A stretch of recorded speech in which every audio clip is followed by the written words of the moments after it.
Assalamualaikum adik-adik semuanya, ketemu lagi dengan belajar bersama Mutiara. Masih pada pembahasan Bahasa Indonesia kelas 4 SD bab 3 yang judul babnya adalah Lihat Sekitar. Pada video kali ini kita akan belajar mengenai paragraf argumentasi masih pada bab 3 Bahasa Indonesia kelas 4 SD yaitu Lihat Sekitar. Pada video sebelumnya kita telah mempelajari tentang rambu-rambu lalu lintas. Ternyata warna dari rambu lalu lintas ini mempunyai arti yang berbeda setiap warnanya. Dan pada video yang lalu kita juga telah membahas tentang cerita yang berjudul Awas, yaitu seorang anak bernama Rudy yang menerobos lampu merah. Bagi adik-adik yang belum menonton part satunya, yaitu part ini, silahkan ditonton dulu ya, nanti linknya ada di deskripsi. Bahas bahasa, yaitu paragraf argumentasi. Saat berdiskusi atau menyampaikan pendapat secara lisan atau tertulis, kalian perlu menyebutkan alasan atau penyebab kalian berpendapat demikian. Makin kuat alasan atau didukung oleh bukti-bukti seperti peraturan atau data ilmiah, maka makin kuat pula pendapat kalian. Pernyataan yang kalian sampaikan itu disebut argumentasi.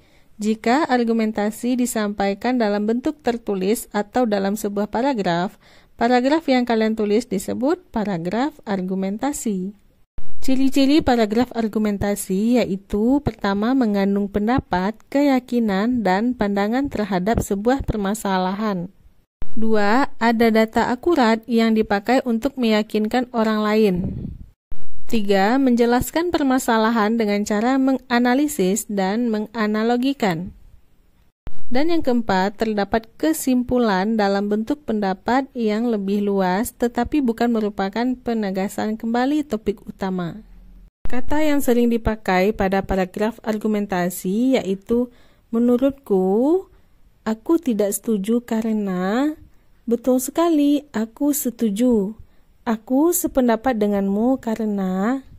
Setelah memahami tentang paragraf argumentasi, saatnya menulis. Tuliskan pendapat kalian dengan menjawab pertanyaan di bawah ini. Pertama, menurut kalian, apa yang seharusnya dilakukan Rudy? Mengapa? Seharusnya Rudy menunggu lampu hijau dulu baru mengayuh sepedanya untuk jalan. Karena tertib lalu lintas wajib bagi semua pengguna jalan termasuk Rudy pengendara sepeda. Jika tidak taat terhadap peraturan lalu lintas maka akan membahayakan keselamatan kita sendiri atau keselamatan orang lain. Nomor 2, bagaimana pendapat kalian tentang tindakan yang dilakukan pengendara sepeda motor? Jelaskan jawaban kalian. Seharusnya pengendara sepeda motor agak lebih sabar ya untuk menasehati Rudy, karena Rudy juga terkejut dan pengendara sepeda motor seharusnya juga memakai helm di jalan raya. Dengan menuliskan pendapat tentang kejadian yang dialami Rudy, kalian berlatih menyampaikan argumentasi. Menyimak, judul dari bacaan kita kali ini adalah jauh dan dekat. Ada banyak cara orang bepergian. Paling mudah tentu saja dengan berjalan kaki. Namun untuk menempuh jarak yang jauh, berjalan kaki sungguh melelahkan. Kita membutuhkan kendaraan. Dengan demikian, perjalanan bisa ditempuh dengan lebih cepat. Kendaraan juga disebut alat transportasi. Berdasarkan tenaga penggeraknya, kendaraan terbagi menjadi dua, yaitu kendaraan yang digerakkan oleh mesin dan kendaraan yang digerakkan oleh makhluk hidup termasuk manusia. Kendaraan yang digerakkan oleh mesin antara lain mobil, sepeda motor, pesawat terbang, dan kereta api. Sementara itu, delman, gerobak, kereta kuda digerakkan oleh hewan, sedangkan sepeda digerakkan oleh kaki pengendaranya. Menariknya, orang-orang juga mengendarai hewan secara langsung, tidak duduk di atas kereta atau gerobak yang ditarik hewan. Hewan yang dijadikan tunggangan ataupun sebagai penarik kereta biasanya memiliki kelebihan seperti kuat berjalan jauh, kuat membawa beban, atau mampu berlari kencang. Mungkin kalian sudah tahu, kuda, sapi, atau kerbau dijadikan tunggangan ataupun penarik kereta. Di negara lain, orang-orang juga menaiki keledai, unta, bahkan gajah. Berdasarkan tempat pemakaiannya, ada kendaraan yang digunakan di daratan, di perairan, dan di udara.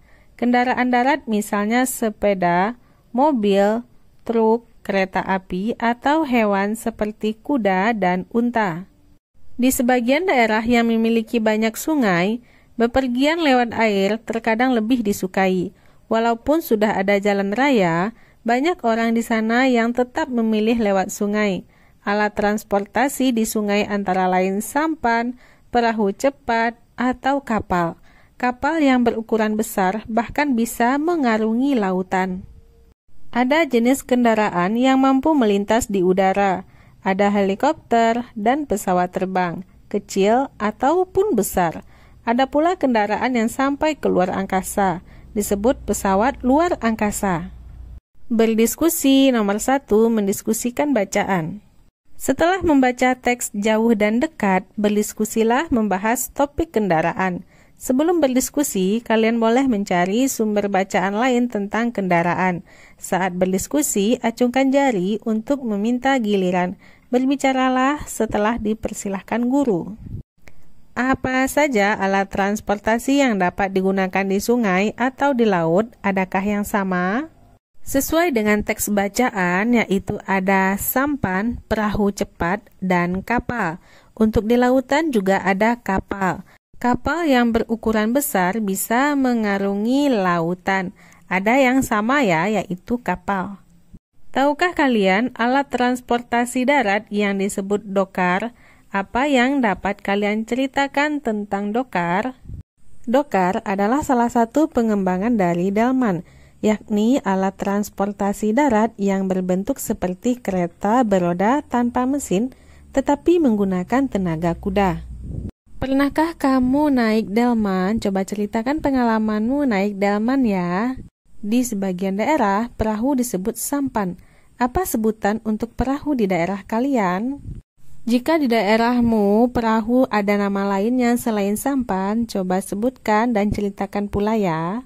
Menurut kalian, mengapa ada begitu banyak jenis kendaraan? Karena baik dekat maupun jauh, perjalanan bisa ditempuh dengan kendaraan darat, perairan, dan udara. Dan alat transportasi tersebut mempunyai kelebihan dan kekurangannya masing-masing.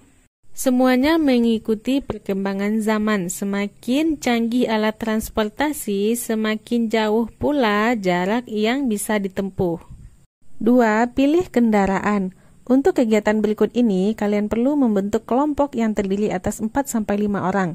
Setiap kelompok memiliki satu modal transportasi di antara 4 yang disediakan. Satu modal transportasi hanya boleh dipilih oleh satu kelompok. Nah, berarti kegiatan ini dilakukan bersama teman-temanmu di kelas. Setiap kelompok mendiskusikan kendaraan pilihannya. Misalnya, kelompok darat memilih mobil, kelompok laut memilih perahu cepat, kelompok udara memilih pesawat terbang, dan kelompok hewan memilih unta. Tentu saja kalian boleh mengusulkan kendaraan lain di kelompok kalian. Setiap kelompok mendiskusikan kendaraan pilihannya. Seberapa cepat kendaraannya itu bisa berjalan, apa keuntungan menggunakan kendaraan tersebut, dan apa pula kekurangannya. Tuliskan hasil diskusi tersebut dan presentasikan ke depan kelas secara bergiliran. Jadi, setiap kendaraan yang dipilih oleh kelompokmu pasti mempunyai kelebihan dan kekurangan masing-masing. Pasti berbeda ya, setiap kendaraan yang dipilih, kelebihan dan kekurangannya. Setelah mendapatkan jawabannya, lalu kamu tulis hasil diskusi tersebut dan presentasikan ke depan kelas. Oke, sekian dulu ya pembahasan kita di part 2 ini. Nantikan video-video selanjutnya tetap pada channel ini, Belajar Bersama Mutiara. Terima kasih bagi adik-adik yang sudah menonton. Mohon maaf apabila banyak salah. Terima kasih atas perhatiannya. Assalamualaikum.